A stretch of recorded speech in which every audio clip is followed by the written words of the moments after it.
Тэгээ Солонгос улсад одоо би ингээд ганцаараа амьдардаг ямар ч өр хүүхэд байхгүй, өөрөнгөө өвлүүлэх хүн байхгүй. Тийм учраас би ингээд монголчуудаас одоо мэдлийн судалгаа хийж байгаа чи ингээд 4 хүүхэдтэй юм бэ. Би сая руу ч орж харлаа.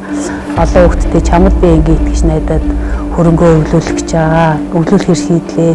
Эхний ээлжин чи надад 3 сая төгрөг шилжүүлчихээ. Тэгжээж би чамд ингээд жинчээ бичиг баримтаа цэгцэлжээж өөрөнгөө шилжүүлдэг байгаа гэж хэлсэн байсан.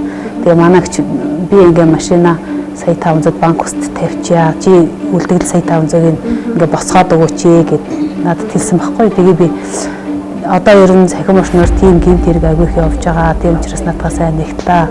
Таньдаг сагдаа моглоо хүн амтнаас асууж иж шийдъя гэд тэгээд тэрийг асууж яасан чинь залилан байж таарсан.